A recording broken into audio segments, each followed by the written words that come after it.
అధికారి సయ్యద్ అలీ ముర్తుజా రిజ్వీ. అట్లాంటి రిజ్వీ గారు ఒక నిజాయితీపరుడైన అధికారిగా ఆయనకు పేరుంది.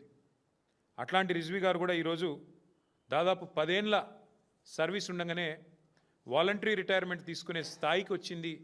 దౌర్జన్యాలు, దుర్మార్గాలు, అరాచకాలు అంటే ఎంత దరిద్రంగా ఈ ప్రభుత్వం నడుస్తున్నదో, ఎంత నికృష్టంగా ఈ ప్రభుత్వంలోని మంత్రులు, ముఖ్యమంత్రి యొక్క వైఖరి ఉందో దాన్ని బట్టే చెప్పొచ్చు.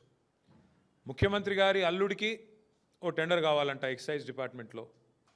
మంత్రి గారి కొడుకేమో ఆయన కాకుండా ఇంకెవరికో ఇవ్వాలంట. సో ఇద్దరు పంచాయతీ అన్నమాట. ముఖ్యమంత్రి గారి అల్లుడు, మంత్రి గారి కొడుకు. 500 కోట్ల టెండర్ పంచాయతీ ఇది.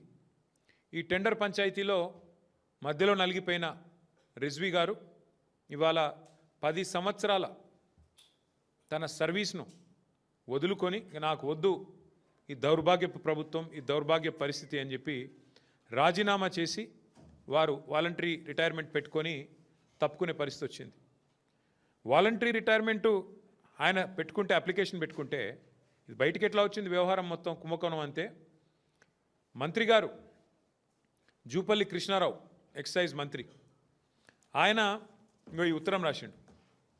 ఏమని? ఈయన అధికారి, ఐఏఎస్ అధికారి గారు పెట్టుకున్న వాలంటరీ రిటైర్మెంట్ను ఆమోదించవద్దు, ఆయన మీద ఎంక్వైరీ చేయాలి, నేను చెప్పినట్టు వినలేదు, ముఖ్యమంత్రి చెప్పినట్టు విన్నాడు, ఆయన అల్లునికి వచ్చింది, నా కొడుకు రాలేదు అని చెప్పి ఆ అధికారి మీద కక్ష తీర్చుకోవడానికి మంత్రి గారు రాసిన ఉత్తరం అధికారిని చివరికి తన వాలంటరీ తీసుకునే, రిటైర్మెంట్ తీసుకునే పరిస్థితి తెచ్చింది. తప్పుడు పనులు చేయమని అధికారులను ఈ రకంగా వాళ్ళని అవమానిస్తూ చివరికి వాళ్ళు విలువైన ఐఏఎస్ అంటే, ఐపీఎస్ అంటే ఈ భారతదేశంలో అత్యున్నత స్థాయిలో ప్రభుత్వంలో ఉండే కొలువులు, మరి వారిని కూడా ఈ రకంగా వేధించి మంచి అధికారులను కూడా పారిపోయేటట్టు చేసే ఒక అరాచకపు దండుపాలెం ముఠా అని మొన్న హరీష్ రావు గారు అంటే దాని మీద ఒకరిద్దరు మంత్రులు మాట్లాడినారు. ఎస్, ముమ్మాటికి ఇది దండుపాలెం ముఠానే ఈ రాష్ట్రాన్ని నడుపుతున్నది. దండుపాలెం ముఠానే, దానికి నాయకుడు రేవంత్ రెడ్డి. ఆయన నాయకత్వంలో ఇన్ని అరాచకాలు మీరు ఆలోచన చేయండి. ఆయన చివరికి నేను ఈ మంత్రి, ముఖ్యమంత్రి బాధ నాకెందుకని చెప్పి అధికారి తప్పుకొని పారిపోయే పరిస్థితి. పారిపోతుంటే ఆయన పారిపోనియొద్దు, నేను చెప్పినట్టు చేయలేదు కాబట్టి ఆయన మీద విచారణ జరిపించాలని ఇక మంత్రి గారు ఇంత పెద్ద ఉత్తరం రాసిండు. అంటే ఇంత అరాచకం ఈ ప్రభుత్వంలో ఈరోజు నడుస్తూ ఉంది. గతంలో కూడా మనం చూసినాం కాంగ్రెస్ ప్రభుత్వంలో.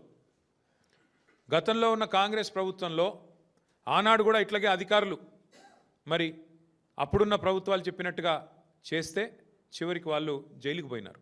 ఇప్పుడు కూడా నేను చెప్తా ఉన్నా, ఈరోజు అధికారంలో కాంగ్రెస్ ఉన్నది. ఈరోజు అధికారంలో ఉన్న కాంగ్రెస్ పార్టీ ఇష్టం వచ్చినట్టు ఏదైతే వ్యవహారాలు చేస్తున్నదో నేను అధికారులకు అపీల్ చేస్తూ ఉన్నా, అధికారులకు విజ్ఞప్తి చేస్తూ ఉన్నా. ఇవాళ రిజ్వీ గారు చివరికి వాలంటరీ రిటైర్మెంట్ తీసుకునే పరిస్థితి వచ్చింది. మీరు రేవంత్ రెడ్డో లేకపోతే ఇంకో మంత్రో వాళ్ళు చేసే అరాచకాలకు వత్తాసు పలికితే, వాళ్ళు చేసే అన్యాయాలకు మీరు అండగా నిలిస్తే తప్పకుండా మీకు కూడా శిక్ష తప్పదు. దయచేసి జాగ్రత్తగా ఉండండి అని చెప్పి అధికారులకు నేను విజ్ఞప్తి